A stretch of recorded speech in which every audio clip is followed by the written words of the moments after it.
한 또 능력자분께서 조국 법무장관의 이 나비 효과라고 해서 내용을 또 이렇게 잘 요약해 주셨습니다. 그래서 이 내용도 여러분들께 공유를 해드리려고 하는데요. 조국의 나비 효과 2.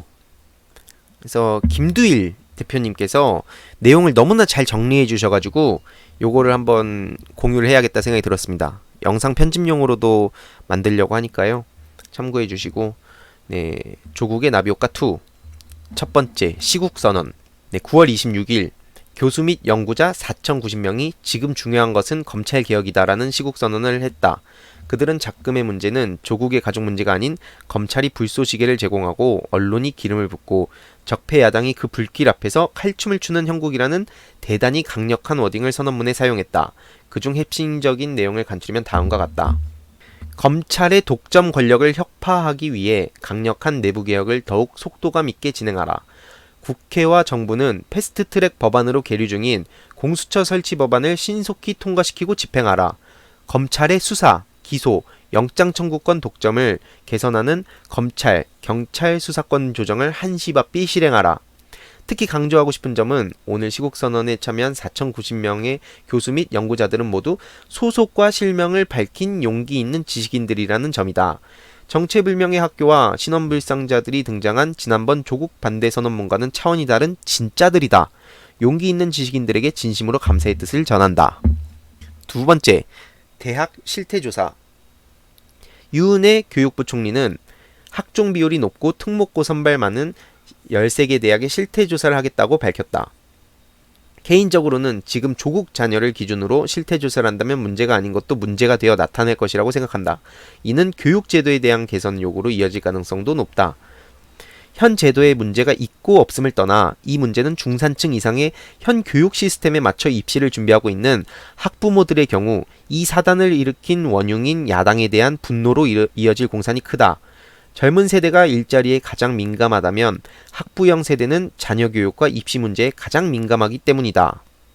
기존 입시 제도를 합법적으로 활용한 조국 가족을 중대한 범죄자로 몰고 있는 것에 이미 너무하다고 생각하는 학부모들이 많은데 비슷한 합법적 테두리를 이용해서 대학에 보낸 혹은 입시를 준비 중인 학부모들 입장에서는 해당 조사를 통해 문제가 생길지도 모른다는 스트레스를 받을 수도 있고 혹은 제도가 바뀔지도 모른다는 것은 그 자체로 대단히 민감해질 수밖에 없다. 이는 그동안 상대적으로 자유한국당에 대한 지지 비율이 높았던 강남 쪽에서 지지율 하락으로 이어질 가능성이 높다. 그것과 무관하게 법원에서 인턴 근무한 법조인들 자녀, 국회에서 인턴으로 근무한 국회의원 자녀들이 몇 명이나 될지 그 스펙을 대학 입시에 활용했는지 궁금해할 국민들이 정말로 많을 것 같다. 김성태와 권성동의 사례를 보면 알 수 있듯이 그 분야는 자유한국당을 민주당이 절대 따라가기 힘들다. 네, 세 번째, 간첩단 조작 사건. 금일 조국 장관은 김제 가족 간첩단 조작 사건의 국가 항소 포기를 지시했다. 9.1 취임 이후 7호 장관 지시에 해당된다. 이는 조기에 재판 절차를 종결하고 신속한 배상이 이뤄질 수 있도록 검토하겠다는 의미이다. 궁금해서 그동안 간첩 조작 사건이 얼마나 되는지 검색해보니 무죄가 확정된 사건만 100건 정도 된다. 네, 영화 자백에 나온 리스트를 참조했다고 하는데요. 신기한 건 박정희 전두환 시대에 가장 많다가 김대중 노무현 시대의 조작 사건이 사라졌고 다시 이명박 박근혜 시대에 부활했다는 점이라고 합니다. 이 간첩단 조작 사건은 바로 검찰이 했죠. 결정적으로 지금 가장 속타는 건 나경원 원내대표일 텐데요. 지금 가장 속이 타들어가는 사람은 아마 나경원일 것이다. 미시 USA의 맹활약은 나경원 아들의 논문과 예일대 입학에 대한 의문이 무려 외신에 보도되도록 만들었고 교육부 감사에서도 이슈가 될지 모르는 상황이 되었다. 여기에 아들 국정 문제를 속 시원하게 해명하지 못하는지라 민주당 공식 논평뿐만 아니라 같은 당의 홍준표까지도 그 문제에 대해 거론하는 지경에 이르렀다.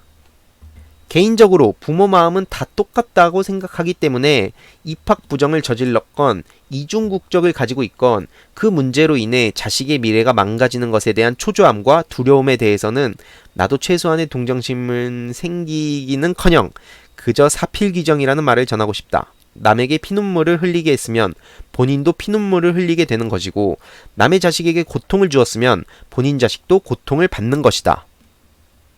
네, 다섯째, 조국 가족과 사법개혁. 압수수색 11시간 짜장면, 아차차 한식이라고 했지. 네, 짜장면을 먹지 않고 한식을 먹었다고 검찰이 해명한 것도 대단히 이례적이다. 센 척하지만 그만큼 그들도 초조한 것이겠지. 다음날 아들의 16시간에 걸친 검찰 조사.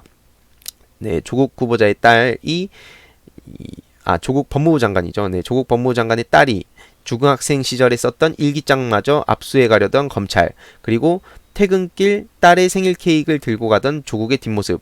이 일련의 사건들은 조국 장관에 관심이 없던 중도층과 혹은 보수 우파에 해당되는 정치적 스탠스를 가지고 있는 사람들마저 조국의 가족을 응원하고 검찰의 행동에 분노하며 결과적으로 사법개혁에 대한 절실한 필요성을 느끼도록 했다. 특히 상대적으로 정치적 참여 행동이 신중하지만 일단 움직이면 파급력은 남자들보다 뛰어난 여성들을 그 어느 때보다 크게 분노하고 더 적극적으로 움직이도록 만들었다고 생각한다. 미시 USA, 파리쿡 화이팅! 여성이 움직이면 세상이 더 빨리 바뀐다. 네, 여섯째, 밀란과 촛불. 네, 황교안과 나경원은 조국 후보자 시절 청문회를 앞두고 문재인 대통령에게 다음과 같이 경고했다. 조국 법무부 장관 임명을 강행하면 밀란 수준의 국민적 저항이 일어날 것이다. 이번에는 그들의 예측이 맞았다. 밀란 수준의 국민적 저항은 확실하게 일어날 분위기다. 단, 그 대상은 문재인 대통령과 조국 장관이 아니라 자유한국당과 검찰 그리고 얄미운 언론이다. 확실히 세상 일이라는 것은 의도한 대로 되는 것은 없다. 의도하지 않은 조국의 나비 효과는 계속 이어지고 있다. 2016년에 촛불이 부패한 정권을 바꾼 지 3년이 지난 2019년 현재의 조국과 그 가족을 통해 새로운 촛불이 밝혀지려 하고 있다. 이번의 촛불은 새로운 변화의 흐름이자 우리가 더욱 성숙한 민주주의를 향해 나아가는 중요한 계기가 될 것이다. 가자 서초동으로, 밝히자 촛불을, 외치자 사법개혁을. 네, 조국의 나비효과 2였습니다. 정말 그 글 되게 잘 쓰지 않습니까? 네, 이 글을 쓰신 분이 아까도 말씀드렸지만 김두일 대표님이십니다. 그래서 앞으로도 이런 내용들을 여러분들께 많이 공유를 해드릴 거예요. 능력자분들께서 상황 요약 및 이제 이런 전반적인 흐름에 대해서 많이 이제 또 이해를 하시고 알기 쉽게 전달해 주시는데, 제가 이런 내용들도 제 개인적인 생각도 생각이지만 이런 능력자분들을 많이 또 이 계기를 통해서 여러분들께 전해드리면 좋겠다 생각이 들어서 이런 분들의 내용들을 제가 토막토막 딱 요약 이렇게 정리해가지고 앞으로 계속 공유 드릴 예정입니다.